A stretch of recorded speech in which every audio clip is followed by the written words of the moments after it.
ಅಲ್ಲ ಮಾತಾಡಿದ್ದೇಟು ನೀ ಅಲ್ಲಿ ಮಾಡಿದ ಖರ್ಚೇಟು ಏನಾತ್ರಿ? ಏನ್ ಖರ್ಚಾತ? ನಿಮ್ಮ ಮಗಳಿಗೆ ಎಲ್ಲ ಕೊಡ್ಸಿದ್ದ ಮತ್ತೆ ಯಾರಿಗಾರ ಮಂದಿ ಕೊಡ್ಸೇತನು? ಈಕಿಗೆ 1 ತೊಲಿ ನಕ್ಲೇಸ್ ಆತ, ಇನ್ನ ಸೊಸಿಗೆ 1 ಜೋಡಿ ಕಿವ್ಯಾಂದು ಕಾಲನ್ ಚೈನ, ಮತ್ತೆ ಸೀರೆ ಅಲ್ಲ 18,000 ರೂಪಾಯಿ ಸೀರೆ ಅಲ್ಲೇ. ಅಲ್ಲ ಏನು ನೀವು ಏನಪ್ಪ ಅಂತ ನನ್ನ ತಗ ಈಗ 1,000 3,000 5,000ದೊಳಗೆ ಎಂತ ಬೇಕಂತ ಸೀರೆ ಬರ್ತಾವೆ 18,000. ಯೋ ದೇವ್ರೇ. ಅಲ್ಲ ನಿಮ್ಮ ತಮ್ಮನ ಕಡೆ ಮುকুಳೇರ ರೊಕ್ಕ ಐತಿ ಅಂತವನ 12,000 ರೂಪಾಯಿ ಸೀರೆ ತೆಗ್ದಾನ ಅವನು ಏಂತಿಗೆ. ನೀನು ಅದಿ 18,000 ರೂಪಾಯಿ ಸೀರೆ. ಏನು ಅವನೇನು ನಮ್ಮನೇನು ಇಡ್ಬೇಕಂತ ಮಾಡಿಯ ಮನೆ ತೆಗಿಬೇಕಂತ ಮಾಡಿಯ ಅಷ್ಟು ಸಾವಿರ ಸೀರೆ? ಯೋ ಯೋ ಯೋ ಯೋ ಅದು ಏನು ಅಂತೇಳಿದ್ ಮಾಡ್ತೀರ್ರಿ ಈಗಿನ ಕಾಲದಂತ್ರಿಪ್ಪ. ಈಗೆಲ್ಲ ಏನೋ ಅಷ್ಟು ತುಟ್ಟಿನೇ ಸೀರೆ ಮದ್ವೆ ಜವಳಿ ಹಾಕಿಸ್ತಾರಂತೆ. ತಣ್ಣ ಕುಂದ್ರ ಜವಳಿಗೆ ಹಾಕಿಸ್ತಾರಂತೆ. ಹಾಕ್ಸಿದಾರೆ ಯಾರು? ಅವ್ರು ಯಾರು ನೋಡಿ ನೀ ಹಾಕಿಸಿದ್ದು? ಯಾಕ 18-20 ಸಾವಿರ ರೂಪಾಯ್ದು ಹಾಕ್ಸಿದ್ರೆ ಅಟ್ಟೆ ಅನ? ಅಯ್ಯ ನೀನು ಅದೀವ. ಅಯ್ಯೋ ದೇವ್ರಿ. ಅರೆ ಈ ನಮ್ನಿ ಹಾಳು ಖರ್ಚು ಮಾಡಿದ್ರೆ ಮಂತೇನು ಉಳಿತಾವ? ಅದೇನ ಅಂತಾರಲ್ಲ, ತಂದಿ ಕುಣ್ದಾಡ್ಕೊಂತ ಮಾಡಿದ್ರ ಅಲ್ಲಲ್ಲ ತಂದಿ ನಿಂತು ಮಾಡಕತ್ರ ಮಕ್ಕಳು ಕುಣ್ದಾಡ್ಕೊಂತ ಮಾಡ್ತಾವಂತ. ಹಂಗಾತ್ ಬಾಳೆ. ಏನ್ರಿ ಅದು? ಒಂದಕ್ಕೆ ಹೋಗೋದು ಮತ್ತಿನ್ನೇನು? ನೀನ ಇಷ್ಟು ಖರ್ಚು ಮಾಡಿದ್ರೆ ನಾಳೆ ಬರಕಿ ನಿನ್ ಸೊಸಿ ಅಕ್ಕಿ ಅಷ್ಟು ಖರ್ಚು ಮಾಡಕ್ಕಿಲ್ಲ. ಇಲ್ಲ ಅಲ್ರಿ, ಹಂಗೇನು ಹಾಳು ಖರ್ಚು ಮಾಡಲ್ಲ ತಗ. ಲಗ್ನ ಒಂದು ಆಂದು ಮಂತ ಆಗದ್ ಬೇಡನ. ಅಲ್ಲ ನೀನು 5,000 ರೂಪಾಯಿ ರೇಷ್ಮೆ ಸೀರೆ ತಗೊಂಡಿಯಲ್ಲ, ನೀನೇನು ಹೊಟ್ಟಿಗೆ ಅನ್ನ ತಿಂತೀಯ ಸಗಣಿ ತಿಂತೀಯ? ಅಲ್ಲ ಹೋದ ದೀಪಾವಳಿಗೆ ಹೊಲ್ಸಿ ಜುಬ್ಬಾ ಪೈಜಾಮೆ ಎಂತ ಚಲೋ ಐತ್, ನಾ ಅದನ್ನ ಹಾಕೊಂತೇನೆ ಅನ್ನಿಲ್ಲ. ನೀನು ಹೋದ ದೀಪಾವಳಿಗೆ ಸೀರೆ ಬೇಕು ನನಗ ಅಂತೇಳಿ ನಿಗ್ರಿಶ್ ನೀರು ಕುಡಿದು ಸೀರೆ ತಗೊಂಡಿ ಕಬ್ರಿಗೇಡಿ ಮಕ್ಕದಕ್ಕೆ. ಅದನ್ನ ಉಟ್ಕೋಬೇಕು ಬೇಡ? ಅದನ್ನ ಬಿಟ್ಟು ಅವತ್ತು ಉಟ್ಟೇ ಇಲ್ಲ ನೀ ಸೀರೆ ಚಂದಾಗಿ. ಯಾವ್ದೋ ಹಳೆ ಅರ್ಬಿ ಮ್ಯಾಗ ಅಡಿಗೆ ಮನ್ಯಾಗ ಅಡಿಗೆ ಮಾಡಿ ಸಕಾಗೈತ್ ನನಗೆ ಅಂದಕ್ಕೆ ಲಕ್ಷ್ಮೀ ಪೂಜೆ ಮಾಡಿ ಮುಗಿಸ್ಬಿಟ್ಟು ಹೊಸ ಸೀರೆ ಉಟ್ಕೊಂಡೇನು? ಅದನ್ನ ಲಗ್ನಕ್ಕೆ ಉಟ್ಕೊಳಕ್ ಬರ್ತಿದ್ದಿಲ್ಲ. ಅದನ್ನ ಇಟ್ಲು ಗಳಿಗಿನ ಈಗ ಇದನ್ನ ತಗೊಂಡ್ಲು. ಎಂತ ಒದರ್ತಿಯಪ್ಪ ಅಂತ ತಗ ಸಾಕಾಗೈತೆ ನನಗಂತರೂ. ತಗ ಮದುವೆ ಏನು 1 ದಿನ ಆಕತ್ತೇನು? 2 ದಿನ ಅಂತ ನಿಕ್ಕಿ ಆಗಿ ಆಕತಿ. ಒಂದಿನ ಆದ ಒಂದಿನ ಇದು ಉಡ್ತೇನೆ ಸುಮ್ಮನಿರಿ. ಒಟ್ಟ ಏನಕ್ಕೆ ಒದರ್ತೀರಿ? ವಟ ವಟ ವಟ ವಟ ತಗ ತಗ. ನಿಮ್ಮ ಗಂಡ ಮಕ್ಕಳದ ಯಾರು ನೋಡಕ್ ಹೋಗೋದಿಲ್ಲ ಅರ್ಬಿನ. ಹೆಣ್ಮಕ್ಳದ ಹಂಗಲ್ಲ. ಇದೇ ನೀವು ನೀನು ಹುಟ್ಟಿದ್ದ ಊಟಾಳ, ಇದೇ ನೀವು ಹೋದ ಜಾತ್ರೆ ಹುಟ್ಟಿದ್ಲು, ಇದೇ ನೀವು ಹೋದ ಮನ್ಯಾಗ ಫಂಕ್ಷನ್ನಾಗ ಹುಟ್ಟಿದ್ಲು, ಇದೇ ನೀವು ಮನ್ ಮದುವೆ ಉಟ್ಕೊಂಡ್ ಬಂದಿದ್ಲು, ಇವತ್ತು ಅದನ್ನ ಊಟಾಳ ಮಗನ ಮದುವೆ ಆಗ ಅಂತ ಆಡ್ಕೊಂಡು ನಗತಾರ. ನೀವು ನೋಡ್ರಿ, ನೀವು ಸುಮ್ಮನಿರಿ ಅಷ್ಟೇ. ನೋಡಪ್ಪೆ ನೀ ತಲೆ ಕೆಡ್ಸ್ಕೊಬೇಡ, ಸುಮ್ಮನಿರಿ. ಹಂಗ ನಿಮ್ಮಪ್ಪ ಎಲ್ಲ ಅದಕ್ಕೂ ಶಾಣತನ ಮಾಡ್ಕೊಂತ ಕಂಜುಸ್ತಾನ ತಗ. ತೀರ ಕಮ್ಮನ ಅರ್ಬಿ ಹಾಕೊಳಂಗಿಲ್ಲ ಅಂದ್ರೆ ಹೆಂಗದ? ತೀರ ನೆಮ್ಮದಿ ಇಲ್ದಂಗತ್ತ ವಟ ವಟ ವಟ ಹಚ್ಕೊಂಡತ್ತಾಗ. ಮಗನ ಲಗ್ನ ಮಾಡುವ ಹೊತ್ನ್ಯಾಗೂ ಇವ್ರದ್ದು ವಟ ವಟ ಇರದೆ. ಕಮ್ಮನ ಅರ್ಬಿ ಉಡಂಗಿಲ್ಲ, ಸೀರೆ ಉಡಂಗಿಲ್ಲ, ಎಲ್ಲ ಅದಕ್ಕೂ ಲೆಕ್ಕ ಹಾಕೊಂತಾಗ. ಹೋಲ್ ಬಿಡ್ಬೇಡಿ, ಯಾಕೆ ಜಗಳ ಮಾಡ್ತೀರಿ? ಉಟ್ಕೋಲ್ಲ ನನ್ನ ಲಗ್ನದ ನೀ ಚಂದ ಕಾಣ್ಲಾರ ಇನ್ಯಾರು ಚಂದ ಕಾಣ್ಬೇಕು? ನೋಡಪ್ಪ ನಿಮ್ಮ ಅಪ್ಪ ಕೊಟ್ಟು ಬುದ್ಧಿ ಹೇಳ. ತಾ ಅಂತೂ ಎಂತದ ಒಂದು ಅಕೌಂಟ್ ಕುಂದತ್ತಂದ್ರೆ ನಮ್ದು ಹಂಗಾಕತ್ತೇನು? ಆಯ್ತು, ಅದು ಏನು ತಿಳಿತೈತಿ ಹೆಂಗೆ ತಿಳಿತೈತಿ ಹಂಗೆ ಮಾಡ್ಕೊಂತ ಊರಿ. ಏನು ಹೇಳ್ಬೇಕು? ಬರೋ ರೊಕ್ಕ ನೋಡಿದ್ರೆ ಬಂದಿಲ್ಲ, ಇವ್ರು ನೋಡಿದ್ರೆ ಖರ್ಚು ಮೇಲೆ ಖರ್ಚು. ಬಂಗಾರಕ್ಕೇನು ತುಸ ಹೋತಾ, ಅರ್ಬಿಗೆ ತುಸ ಹೋತಾ, ಬರಬ್ಬರಿ ಏನಿಲ್ಲ. ನಿನ್ನೆ ಏನಿಲ್ಲ ಅಂದ್ರೂ ಒಂದು 5 ಲಕ್ಷ ರೂಪಾಯಿ ಕೈ ಬಿಟ್ಟತಿ. ಅಲ್ಲ ನಿಮ್ಮವ್ ಹಡಿಬಿಟ್ಟು ಎದಾಳಲಿಕ್ಕಿ ರೊಕ್ಕ ಐತೆ ನನ್ನ ಅಂತೇಳಿ 1 ಲಕ್ಷ ರೂಪಾಯಿ ತರ್ತೇನೆ ಅಂದಕ್ಕೆ ತಂದಾಳ. ರೂಪಾಯಿ ಖರ್ಚು ಮಾಡಲಿಲ್ಲ ಅದಕ್ಕೆ ಎದಕ್ಕೂ. ಅಯ್ಯೇ ನಿಮ್ಮ ಕಡೆ ಕೊಡ್ರಿ ಕೊಡ್ತೇನೆ ಅಂತ, ನಿಮ್ಮ ಕಡೆ ಕೊಡ್ತೇನೆ ಅಂತ ಹೇಳಿ ನನ್ವ ರೊಕ್ಕ ಬಿಚ್ಚು ಮತ್ತು ಇವ್ ರೊಕ್ಕ ಬೆಚ್ಚಗಿಟ್ಕೊಂಡು ಕುಂತ್ಲು. ಮತ್ತೆ ನಿಮ್ಮ ಕಡೆ ರೊಕ್ಕಿದ್ದಾಗ ನಾ ಯಾಕ್ರಿ ಖರ್ಚು ಮಾಡ್ಲಿ?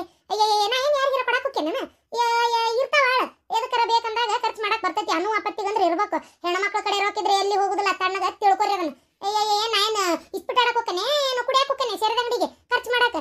ಅಯ್ಯಯ್ಯ ಹೆಣ್ಮಕ್ಳ ಕಡೆ ರೊಕ್ಕಿದ್ರೆ ಮತ್ತೊಟ್ಟು ಜೋಡಿಸಿ ಇಡ್ತೇನೆ. ಏನು ಪ್ಯಾಸನ್ ಮಾಡ್ತೇನೆಪ್ಪ ಅಂತಿಂತ ತರ್ತಾರ ಅರ್ಬಿ ತರಿಸಿ ಹಾಕೋತೇನಿ, ಪಾರ್ಲರ್ಗೆ ಹೋಗಿ ಮಕ ತಿಕ್ಕಿಸ್ಕೋತೇನಿ, ಹುಬ್ಬು ಕೆರ್ಸ್ಕೋತೇನೆ ಅನ್ನಂಗಿಲ್ಲ, ಏನೂ ಇಲ್ಲ. ತಣ್ಣ ಕುಂದ್ರಿ ಅಕ್ಕ. ಒಬ್ಬ ಇದೇನ್ಲ ಹಳೆ ನಾಯಿಗೆ ಸುಗ್ಗಿ ಬಂದಂಗ ಆಗ್ಬಿಡತ್ತಲ್ಲ. ಏನ್ ನಿನ್ನ ಹೊಸ ಅವತಾರ? ಬ ನಿಮ್ಮ ಬಾಯಿ ಒಂದು ಚಂದ ಮಾತಾಡೋದು ಕಲೀರಿ. ಹಳೆ ನಾಯಿಗೆ ಸುಗ್ಗಿ ಬಂತಂತ ಚಂದಿತ ನಕ್ಕೊಂತ ಮಾತಾಡ್ರಿ. ಪಾಪ ಮದ್ವಿ ಹುಡುಗದು. ಅಲ್ಲ ನಾನೇನು ಅನ್ನಿಲಿ. ಅಲ್ಲ ಒಂದು ನಮ್ಮನಿ ಅಲ್ಲ ಹೊಲ್ದಾಗ ಬೆದರ್ಗೊಮ್ಮೆ ನಿಂತಾನ ಅದಕ್ಕೆ ಅಂದೆ. ಚಂದ ಕಾಣಕತ್ತಾನವ. ನಿಮ್ಮಂಗ 3 ಹೊತ್ತು ಟೆಟ್ಗಿ ಹಾಕೊಂಡು ನಿಂದಿರ್ಬೇಕಂತ ತೆಲಿಗೆ. ಬ್ಯಾಡ ಮರಯ್ಯ, ಮದುವೆ ಆಗಾಕತ್ತಾನ ಅದಕ್ಕೆ ಈಗ ಹಿಂಗೆ ಕಾಣ್ತಾ ಅದನ. ಮದುವೆ ಆಗಿನ ನನ್ಕಿ ಬಲ ಹಾಕನ ತಡಿ. ನೀನು ಕಟ್ಕೊಂಡಿದ್ದು ನಾ ಅನ್ಭವಿಸ್ತಾ ಇಲ್ಲ. ಅವ್ರು ಗಿಡ್ಡು ಮೂಳಿ ಇಟ್ಟು ಮಾತಾಡ್ತೀಯ ಗಿಡ್ಡು ಮೂಳಿ. ಹೌದೌದು, ನಾನ್ ಸಿಕ್ಕಿದ್ ಹೆಚ್ಚು ನಿಮ್ಮ ಅಕ್ಕಕ್ಕ. ನಿಮ್ಮ ಮಸಡಿಗೆ ಇನ್ಯಾವೇಕಿ ನಿಮ್ಮ ಮುದ್ದು ಮುಖ ಮೆಚ್ಚಿ ಬರ್ತಿದ್ಲು. ಮಸಡಿ ನೋಡ್ಕೊರಿ ನಿಮ್ದು ಯಾವತ್ತು. ನಂಗ ಚಂದ್ರು ಚಂದ್ರಾಮ ಪಾಪ ನಾ ಮುಂತ ಅಂತ ಹುಡುಗಿಯಾರ ಪಾಳೆ ಹಚ್ತಿದ್ರು ನೋಡು. ನನ್ನ ಲಗ್ನ ಆಗಕ್ಕೆ ಎಂತೆಂತವ್ರು ಕೇಳಿದ್ರು ಗೊತ್ತನ. ನಮ್ಮವ್ವ ಎಲ್ಲಾ ಬಿಟ್ಟು ನಿನಗೆ ಕೊಟ್ಲು. ನನ್ನ ಜೀವನಾನ ಹಾಳು ಮಾಡಿದ್ಲು. ಸಣ್ಣಕ್ಕಿದ್ದಾಗ ನಾನು ಮಾಲಾಸರಿ ಗತೆ ಕಾಣ್ತಿದ್ನಂತ ಗೊತ್ತನ. ಎಷ್ಟು ಜನ ಅಂತಿದ್ರು, ಏನ ಇವ್ವ ನೀನ್ ನೋಡಿದ್ರ ಇವ್ವ ಮಲಾಸರಿ ನೋಡ್ದಂಗ ಆಕತಿ, ಮಾಲಾಸರಿ ನೋಡ್ದಂಗ ಆಕತಿ ಅಂತೇಳಿ ಅಂತಿದ್ರು ಗೊತ್ತನ. ನನಗ್ ಮಾತ್ರ ನೀ ಯಾವಾಗ ಉಮಾಶ್ರೀ ಕಣ್ಣಂಗೆ ಕಂಡಿ, ಮಾಲಾಶ್ರೀ ಕಣ್ಣಂಗೆ ಯಾವಾಗ ಕಂಡಿದ್ದಿ? ಅವ್ರಿಗೆ ಸುಳ್ಳು ಹೇಳಿರ್ಬೇಕು ನೋಡವ್ರು. ಈಗ ಕಾಣಿರ್ತೀರಿ ಏನಂತೀರಿ? ಎಷ್ಟ್ ಚಂದ ಕಾಣಕತ್ತಿ ಏನಂತಮ್ಮ ನೀನು. ಕರೆನಪ್ಪ ಬಾಳ ಚಂದ ಕಾಣಕತ್ತಿ ನೋಡು. ಹಿಂಗಿರ್ಲಾ ಅಂತ ಎಷ್ಟ್ ಸಲ ಹೇಳಿದ್ರು ಇರ್ತಿದ್ದಿಲ್ಲ ಬಡೆ. ಈಗ ಯಾರು ಹೇಳಿದ್ರು ಇಷ್ಟ್ ಚಂದ ಅರ್ಬೇಕು ಮಂದಿಯಲ್ಲ? ಇನ್ಯಾರು ನಮ್ಮ ಅತ್ತಿನ ಹೇಳಿರ್ಬೇಕು ಇಷ್ಟು ಚಂದ ಅರ್ಬಿ ಹಾಕು ಅಂತೇಳಿ. ಹೌದಲ್ಲ? ಅಲ್ಲ ಅಲ್ಲ ಅಲ್ಲ ಅಲ್ಲ ಮದುವೆ ಫಿಕ್ಸ್ ಆಗಿದ್ದು ಏಂತಿ ಮತ್ತೆ ಫುಲ್ಲ ಕೇಳಾಕತ್ತಿ ಬಿಡಪ್ಪ. ಮತ್ತೆ ಕೇಳ್ಬೇಕಲ್ಲಪ್ಪ, ಹುಡುಗಿ ಹಂಗೆ ಇಷ್ಟನ ಹಂಗೆ ಇರ್ಬೇಕಾಕತ್ ನಾವು. ಮತ್ತು ಅವ್ರಿಗೆ ಇಷ್ಟ ಆಗಂಗೆ ನಡ್ಕೊಲಿಲ್ಲ ಅಂದ್ರೆ ಹೆಂಗೆ ಮತ್ತೆ? ಇದ ನೋಡ ಶಿವಲಿಂಗ, ನಾವು ಬರೀ ಹೆಂಡತಿಯರಿಗೆ ಇಷ್ಟ ಆಗಂಗ ಇರ್ಬೇಕು ಅಂತೇಳಿ ನಾವು ಪ್ರಯತ್ನ ಪಡ್ತೇವಿ. ಗಂಡುಗಳಿಗೆ ಇಷ್ಟ ಆಗಂಗ ಇರ್ಬೇಕು ಅಂತ ಅವು ಮಣ್ಣಾಗಡಗ್ಲಿ ಹೆಂಡತಿಯರ ಆಶೆನ ಪಡೋದಲ್ಲ. ಅವ್ರು ಪ್ರಯತ್ನ ಪಡೋದೇ ಇಲ್ಲ ಅಂತ ತಿಳ್ಕೊಂಬಿಡ್ರಿ ನೀನು. ಅವ್ರು ಯಾವಾಗೂ ನಮ್ಮ ವಿರುದ್ಧನೇ ಇರ್ತಾರ. ನೋಡ ಅಂತದೇನ್ ಮಾಡಿದ್ದೆ ನಾನು? ಮತ್ತಿನ್ನೇನ್ಲೆ ಡಿಂಗ್ರ ಬಿಲ್ಲಿ ರಾತ್ರಿ ಒಂದು 90 ಹಾಕೊಂಬಂದ್ರೆ ನಾಯಿ ಚೀರಾಡ್ದಂಗೆ ಚೀರಾಡ್ತಿ. ಅರ್ಬಿ ಕೊಡ್ಸು, ಸೀರೆ ಕೊಡ್ಸು, ಬಳಿ ಕೊಡ್ಸು, ಅದು ಕೊಡ್ಸು, ಬಂಗಾರ ಕೊಡ್ಸು, ಒಂದ ಎರಡ ನಿಮಗೆ ಕೊಡ್ಸವ್ ಸಾಯಿ ಮಟ್ಟ ಕೊಡ್ಸಿದ್ರು ಮುಗಿಯೋದೇ ಇಲ್ಲ. ಅದು ಮತ್ತು ನಮ್ಮ ಗಂಡುಗಳಿಗೆ ಇಷ್ಟ ಇರಲ್ಲವು, ನೀವು ಬಿಡ್ತೀರನ್ನ. ಆದರೂ ಅವನ್ನೆಲ್ಲ ಕೇಳ್ತೀರಿ. ಇವು ಅಂದು ಏನು ನಾವು ಯಾವ ಹಾದು ಬಿದ್ಯಾಗ ಹೊಂಟಾಗ ಯಾವ್ಯಾವ ಕೆರೋಬಿಕ್ ಚಂದ ಕಂಡ್ಲಂತ ಹಿಂಗೆ ತಿರ್ಗಿದ್ರೆ ಸಾಕು, ನೀವು ಮಾರಿ ಇಂಥದ್ದು ಕುಂಬಳಕಾಯಿ ಬಾತಂಗೆ ಬಾತಿರ್ತತಿ. ಯಾವಾಗ ನೀವು ನಮ್ಗೆ ಇಷ್ಟ ಆಗಂಗೆ ನಡ್ಕೊಂತೀರಿ ಹೇಳು? ಬರೇ ನಿಮ್ಮ ಇಷ್ಟಕ್ಕೆ ನಾವು ನಡ್ಕೊಳ್ಳೋದಾಗೈತಿ. ನೋಡು ನಿಮ್ಮ ಮಾವ ಮಾತಾಡೋರು ಏನಾರ ಅರ್ಥ ಐತೆ? ನಾಯಿನ ಬಂದು ನೋಡ್ರಿ ಸುಮ್ಮನೆ ತಿದ್ನ ನಿಮ್ಮ ಮಾವಂಗಾರ ತನಕುದ್ರಿ ಆ ಹುಡುಗ ಲಗ್ನ ಆಗತೈತಿ, ಅದಕ್ಕೆ ಏನಾರ ಹೇಳಿ ತಲೆ ಕೆಡಿಸ್ಬೇಡ್ರಿ. ಇಂಪಾರ್ಟೆಂಟ್ ಒಂದು ವಿಚಾರ ಹೇಳ್ಬೇಕು ಶಿವಲಿಂಗ, ಕುಂದ್ರಿ ಇಲ್ಲಿ ನೋಡು. ಲಗ್ನ ಆಗು ಮಟ ಏನು ಒಂಚೂರು ಕೇಳ್ತಿ ಮಾತು ಕೇಳ್ಕೊ. ಲಗ್ನ ಆಗಿನ ಲೂಸ್ ಬಿಡ್ಬೇಡ, ಸಡ್ಲ ಬಿಡ್ಬೇಡ. ಏನ ಭಾಳ ಬಿಗುನ್ಯಾಗ ಇಟ್ಕೊ. ಎಂತಿನಿಲ್ಲ ತಲೆ ಮ್ಯಾಗ ಕುಂತು ಮೊದಲ ಕೂದ್ಲಿಲ್ಲ ಮೆಣಸಿನ ಹಿಂಡಿ ಅರ್ಧ ಬಿಡ್ತಾಳ ನೋಡು. ವಿಚಾರ ಮಾಡು. ಏನ 2 ತತ್ತಿ ಹೊಡೆದಾಕಿ ಅಲ್ಲೇ ಆಮ್ಲೆಟ್ ಮಾಡಿದ್ರು ಮಾಡಿದ್ಲ ನಿನ್ನೇಂತಿ. ನಿಮ್ಮ ಮಾವನ ಮಾತೆಲ್ಲ ಕೇಳಕೋಬೇಡ. ಬರೀ ಮನಿ ಹಾಳ ಐಡಿಯಾನ ಕೊಡೋದು ನಿಮ್ಮ ಮಾವ. ನಿಮ್ಮ ಮಾವನ ಮಾತು ಕೇಳಿದ್ರೆ ಮುಗಿದೋತ್, ಮದಿ ಬೇಡ ಏನು ಬೇಡ ಅಂತೇಳಿ ಸಂಚಾರ ಹೊಂಟ್ಬಿಡ್ತೀನಿ ನೀನು.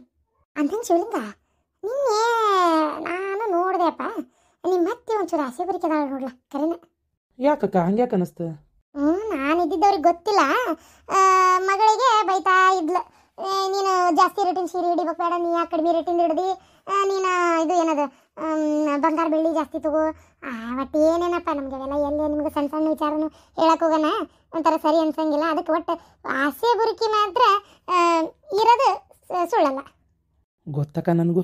ನಾನು ಒಂದ್ಸಲ ಹೋದಾಗ ಕಾರ್ ತೊಗೊರಿ ತಮ್ಮರ, ನೀವು ಅಂಥದ್ದು ಮಾಡ್ರಿ, ನೀವು ಕಾರ್ ತೊಗೊರಿ, ನೀವು 4 ಮಂದಿಯಾಗ ಬಂದು ಇಲ್ಲಿ ಇಳಿತ್ಲೆ ಉಣ್ಯಾನ ಮಂದಿ ಎಲ್ಲ ನೋಡ್ಬೇಕು, ನಂಗೆ ಅದು ಭಾಳ ಇಷ್ಟ ಆಕತಿ ಅಂತೇಳಿ ಒಂಥರ ಇದು ಮಾಡ್ತಿದ್ರೆ ನಾನು ಅದಕ್ಕೆಲ್ಲ ಏನು ತಲೆ ಕೆಡಿಸ್ಕೊಲಿಲ್ಲ. ಅಲ್ಲ ಮತ್ತು ಅವ್ರು ಇಷ್ಟ ಪಾಪ, ಅವರು ಬಾಯಿ ಬಿಟ್ಟು ಹೇಳ್ತಾರೆ ಹಿಂಗಿರ್ರಿ ಹಂಗಿರ್ರಿ ಅಂತೇಳಿ. ಅದಕ್ಕೆ ನಾವೇನು ಅನ್ನಕ್ಕತ್ತ ಹೌದಿಲ್ಲಕ್ಕ? ಹ್ಞೂ ಅಂದೆ ಅಷ್ಟೇ, ಮತ್ತೇನು ಅನ್ನಕ್ಕೆ ಹೋಗಲಿಲ್ಲ. ಒಂಥರ ಹೆಂಗಂದ್ರೆ ನಮ್ಮ ಹತ್ರ ಐತಿ ದೊಡ್ಡಸ್ತಿಕೆ ತೋರಿಸ್ಕೋಬೇಕು ಅನ್ನೋಂಥದ್ದು ಒಂದಿದು ಅವರಿಗೆ ಇದ್ರಿಟ್ಕೋದಕ್ಕೆ ಹೌದಿಲ್ಲಕ್ಕ? ಅಕ್ಕ ಹೊಟ್ಟೆ ಸತ್ತಕ್ಕ ಒಂದು ಸ್ವಲ್ಪ ನಾಷ್ಟಕ್ಕೆ ಏನಾರು ಕೂಡ. ಅಲ್ಲಿ ನಮ್ಮ ಮನ್ಯಾಗ ತಾಲಿಪಟ್ಟಿ ಮಾಡಿದ್ರಪ್ಪ, ಯಾಕೆ ನಂಗೆ ತಿನ್ನಂಗ ಆಗಲಿಲ್ಲ, ಅದಕ್ಕೆ ಇಲ್ಲೇ ಬಂದೆ. ತಿಂದ ಮತ್ತು ಹೊಲದ ಕಡೆ ಹೋಗ್ಬೇಕು. ಅದಕ್ಕೆ ನಿಮ್ಮ ಅಕ್ಕ ಉಪ್ಪಿಟ್ಟು ಮಾಡ್ಯಾಳ, ತಿಂದೆ ಅಂದ್ರೆ ಕುತ್ತಿಗೆನ ಸಿಕ್ಕೊಂತತ್ ನಿಂದು. ಅಲ್ಲ ಎಲ್ಲಿ ಹೊಂಟಿ ಈಗ? ಪಾರ್ಲರಿಗೆ ಹೊಂಟೇನಿ, ಅವ್ರಿಗೆ ಹೇಳಿ ಬರ್ತೀನಿ. ನಮ್ಮ ಮದ್ವಿಗಿಂತ 2 ದಿನ ಮುಂಚೆ ನಂಗೆ ಫೇಶಿಯಲ್, ಆಮೇಲೆ ಕೈ ಕಾಲು ಅವೆಲ್ಲ ಕ್ಲೀನಾಗಿ ವಾಶ್ ಮಾಡೋದು, ತೊಳೆಯೋದು, ಆಮೇಲೆ ಹೇರ್ ವಾಶ್ ಮಾಡಿ ಕ್ಲೀನಾಗಿ ಶೇಪ್ ಅದೆಲ್ಲ ಸ್ಟ್ರೈಟಿಂಗ್ ಎಲ್ಲ ಮಾಡಿಸೋದು, ಆಮೇಲೆ ನಂಗೆ ಮದ್ವಿಗೆ ರೆಡಿ ಮಾಡೋಕೆ ಅವರಿಗೆ ಬರಕ್ಕೆ ಹೇಳೀನಿ. ಅವೆಲ್ಲ ಹೇಳಿ ಬರ್ಬೇಕು ಹೋಗಿ ಅಡ್ವಾನ್ಸ್ ಕೊಟ್ಟು. ಹೌದನಾ? ಇದೆಲ್ಲದಕ್ಕೂ ರೊಕ್ಕ ಎಷ್ಟು ಖರ್ಚಾಕತಿ? ಎಷ್ಟೊಂದು 1000-1200 ರೂಪಾಯಿ ಹೋಗ್ಬೋದನ? ಯವ್ವ ಯಾ ಕಾಲ್ದಾಗದಿ ನೀನು? 1000-1200 ಹೆಚ್ಚಿಗೆ ಹೋಗತಿ ನಿಮ್ಮ ಅವನ ಅಲ್ವೇ? ಈಗ ಮೇಕಪ್ ಮಾಡೋಕೆ ಬಂದು ಅಂದರೆ, ಆಮೇಲೆ ಹೇರ್ ಸ್ಟ್ರೈಟ್ನಿಂಗ್ ಅವೆಲ್ಲ ಫೇಶಿಯಲ್ ಅಂದರೆ ಅಲ್ಲಿ ಹೋಗಿ ಕೇಳ್ಬೇಕಿನ್ನು. ನನ್ನ ಅಂದಾಜು ಒಂದು 5000 ರೂಪಾಯಿ ಮೇಲೆ ಒಂದು 7-8 ಸಾವಿರ ರೂಪಾಯಿ ಆಗ್ಬೋದು ಅಂದ್ಕೊಂಡೀನಿ. ಇನ್ನೂ ಪೂರ್ತಿ ಗೊತ್ತಿಲ್ಲ. ಫೇಶಿಯಲ್ಲು, ಆಮೇಲೆ ಹೇರ್ ಕಟ್ ಮಾಡಿ ಕ್ಲೀನ್ ಮಾಡೋದು, ಆಮೇಲೆ ಪ್ರತಿಯೊಂದು ಏನದು ನೈಲ್ಸ್ ಕೈಗೆಲ್ಲ ಚೆನ್ನಾಗಿ ಮೆನಿಕ್ಯೂರ್ ಮಾಡಿಸ್ಕೋಬೇಕಂತ ಮಾಡೀನಿ. ಮೆಹಂದಿನೂ ಅವರೇ ಹಾಕ್ತಾರೆ ಅಂತ ಅಂದ್ರೆ ಅದನ್ನೂ ಕೇಳ್ಬೇಕಂತ ಮಾಡೀನಿ. ಆಮೇಲೆ ಮದುವೆ ದಿನ ಬಂದು ಮೇಕಪ್ ಮಾಡೋಕೆ ಮೊಗ್ಗಿನ ಜಡಿ ಎಲ್ಲ ಅವರೇ ಎಣಿಸ್ಕೊಂಬರ್ತಾರೆ ಎಲ್ಲ. ಒಟ್ಟು ನನ್ನ ಅಂದಾಜು ಒಂದು 8,000 ಹಿಡ್ದೇನಿ. ಅದ್ರ ಮೇಲೆ ಎಷ್ಟಾಕತ್ತೆ ನಂಗೆ ಗೊತ್ತಿಲ್ಲ. ಏನ ಹಂಗಾರ ಒಂದು 10-15 ಸಾವಿರನ ಆಕತ್ತೆ ಏನೋ ಅಂತೇನೆ ನಾನು. ನೀನೇ ಅಂದಾಜು ಇಷ್ಟು ಹೇಳಕತ್ತಿ ಅಂದ್ರೆ ಅಯ್ಯೋ ದೇವ್ರೇ. ಅಲ್ಲ ನಿನ್ನ ಗಂಟೆಗೆ ಹೇಳ್ಬೇಕು ಬೇಡ? ಈಗ ರೊಕ್ಕ ಅಡ್ವಾನ್ಸ್ ಕೊಡಾಕೊಂಟೀನಿ ಅಂದೆಲ್ಲ, ಯಾರು ನಿಮ್ಮ ಅಪ್ಪ ಕೊಟ್ನಾ? ಅಪ್ಪನ ಹೇಳೈತಿ ನಿಂಗೆ ಏನು ಬೇಕು ಮಗಳ ಮಾಡಿಸ್ಕೊಡ್ವ ಅಂತೇಳಿ. ಅದಕ್ಕೆ ಯಾಕೆ ಏನಾಯ್ತು ಯವ್ವ? ನೀ ಬರ್ಬರ್ತಿ ಯಾಕೆ ಒಂಥರ ಮಾಡಕತ್ತಿ ನೋಡವ. ನಾನು ರೊಕ್ಕ ಖರ್ಚು ಮಾಡ್ಕೊಬಾರ್ದು. ನಮ್ಮಪ್ಪ ನನಗೆ ಅಲ್ವೇ, ನಮ್ಮಪ್ಪ ದುಡ್ದಿದ್ದು ನನಗಲ್ದ ಮತ್ತೆ ಯಾರಿಗೆ? ಅಲ್ಲ ನಿನಗೆ ಇರಲಿ ಇಷ್ಟು ರೊಕ್ಕ ಅಂತೀಯಲ್ಲ ಹುಡುಗಿ ನೀನು. ನಿನ್ನ ಗಂಡು ಒಂದು ಫೋನ್ ಹಚ್ಚಿ ಹೇಳು, ಅವೇನು ಫೋನ್ಪೇ ಇರ್ತಾವಲ್ಲ ಅವ್ನು ಮಾಡ್ತಾನೆ. ಖಾಲಿ ಇಲ್ಲಿ ತವ್ರ ಮನೆ ರೊಕ್ಕ ಹಾಳು ಮಾಡಬಾರ್ದ ಹುಡುಗಿ. ನಾನೇನು ಹೇಳಲ್ಲ ಕೇಳಲ್ಲ, ಸುಮ್ಮನೆ ಒಟ ಅನ್ಬೇಡ ನಂಗೆ. ನಿಂದೊಂದು ಕಾಟ ತಗ. ಬ್ಲೌಸ್ ಎಲ್ಲ ಹೊಲ್ಯಾಕೆ ಕೊಟ್ಟು ಬರ್ಬೇಕು. ನೀನು ತೊಗೊಂಡಿದ್ದು ಸೀರೆವು ಅದು ಬ್ಲೌಸಿಗೆ ಎಷ್ಟಾಕೈತೆ ನಂಗೆ ಗೊತ್ತಿಲ್ಲ. ನಾನು ಮೊನ್ನೆ ಒಂದು ಡಿಸೈನ್ ನೋಡಿದ್ದೆ, ಇವ್ರು ಲಾಸ್ಟ್ ಮನಿ ಪುಷ್ಪಕ್ಕಾರದಾರಲ್ಲ ಅವ್ರು ಮಾಡಿಸ್ತಾರೆ ಡಿಸೈನ್ಸ್. ಆಕಿ ಬ್ಲೌಸ್ ಟೈಪೇ ನಂಗೆ ಡಿಸೈನ್ ಮಾಡಿಸ್ಕೋಬೇಕಂತ ಆಸೆ ಆಗೈತೆ. ಹೆಚ್ಚು ಕಮ್ಮಿ ಅಂದ್ರೆ ಒಂದು 5,000 ರೂಪಾಯಿ ಬರೀ ಬ್ಲೌಸೇ ಆಕತಿ. 5 ಇಲ್ಲ ಅಂದ್ರೆ 4,000 ರೂಪಾಯಿ ಆಕತಿ. ಏನು ನಂಗೆ ಅದೇ ಟೈಪೇ ಬೇಕು ಬ್ಲೌಸ್ ಹೊಲ್ಸಕ್ಕೆ. ಆಮೇಲೆ ಎಂಗೇಜ್ಮೆಂಟ್ ಬ್ಲೌಸ್ ಬೇರೆ, ಹಾಗೂ ಇದು ಮನೆ ದೇವ್ರಿಗೆ ಹೋಗ್ತೀವಲ್ಲ ಅದು ಬ್ಲೌಸ್ ಬೇರೆ, ಮ್ಯಾರೇಜ್ ರಿಸೆಪ್ಷನಿಂದ ಬೇರೆ, ಏನು ತಾಳಿ ಕಟ್ಟಬೇಕಾರೆ ಬೇರೆ, ಹಿಂಗೆ ಅದಾವು. ಅವೆಲ್ಲದ್ರದ್ದು ಎಷ್ಟಾಕೈತೆ ನಂಗೆ ಗೊತ್ತಿಲ್ಲ, ಅವೆಲ್ಲ ನೀವೇ ಮಾಡಿಸ್ಬೇಕು. ಮತ್ತು ಅದಕ್ಕೂ ರೊಕ್ಕ ನನ್ನ ಗಂಡನ ಕೇಳಂದಿಗಿಂದಿ. ಸೀರೆಗೂ ಅವರೇ ಕೊಟ್ಟಾರ. ಅಯ್ಯೋ ದೇವ್ರಿ, ಬರೀ ಒಂದು ಜಂಪರಿಗೆ 3,000. ಹಂಗಾರೆ ಒಂದು 2 ಜಂಪರಿಗೆ ಒಂದು ಏನಿಲ್ಲ ಅಂದ್ರೆ ಒಂದು 7-8 ಸಾವಿರ ಮಾಡ್ತಿ. ಹೊಸ ರೇಷ್ಮೆ ಸೀರೆನೇ ಬರ್ತೈತಲ್ಲ ಇನ್ನೊಂದು. ಏನಪ್ಪ ನಮ್ಮನೆ ಖರ್ಚು ಏನಪ್ಪ ನಿಮ್ಮ. ಅಲ್ಲ ನನ್ನ ಜಂಪರ್ ಇಲ್ಲೇ ಕಲವನ್ ಕಡೆ ಕೊಟ್ಟನಿ, ಬರೀ 250 ರೂಪಾಯಿ ಅಂದ್ಲು. ಅಲ್ಲೇ ಕೊಟ್ಬಿಡ, ಆಕಿನೂ ಚಂದ ಹೊಲಿತಾಳ. ಈಗ ನಾ ಹಾಕೊಂಡೇನಿ, ಇಲ್ಲಿ ಏನಾಗೈತಿ ಜಂಪರಿಗೆ ಎಂತ ಚಂದ ಹೊಲ್ದು ಕೊಡ್ತಾಳೆ ಗೊತ್ತೇನು. ನೀನು ಹೊಲ್ಸೋದ ಬೇರೆ, ನಾ ಹೊಲ್ಸ್ಕೊಳ್ಳೋದ ಬೇರೆ. ಇವತ್ತು ಸಂಜೆಗೆ ತಂದು ತೋರಿಸ್ತೇನೆ ತಡಿ, ಪುಷ್ಪ ಹೊಲ್ಸಿರೋ ಬ್ಲೌಸ್. ಅದನ್ನ ನೋಡಿ ಗೊತ್ತಾಕೈತಿ, ಅವಾಗ ಗೊತ್ತಾಕೈತಿ ಅದಕ್ಕೆ ಎಷ್ಟು ಆಕೈತಿ ರೇಟ್ ಅಂತೇಳಿ. ಏನವ ನಿಮಗೆ ಗೊತ್ತಾಗಬೇಕು. ಆಯ್ತು ಹೊತ್ತಾಕೈತಿ, ನಾವು ಬರ್ತೇನೆ. ಅಲ್ಲ ಒಂದೊಂದು ಮದುವೆ ಜಂಪರಿಗೆ ಇಷ್ಟು ಅಂತವಲ್ಲಿ ಹುಡುಗರು. ಇಷ್ಟು ಒಂದು 7-8 ಸಾವಿರದಾಗ ನಮ್ಮ ಮದುವೆನೇ ಆಗೋಗಿತ್ತ ಏನು ಆಗಿನ ಕಾಲದಾಗ. ಅಯ್ಯೋ ದೇವ್ರೇ.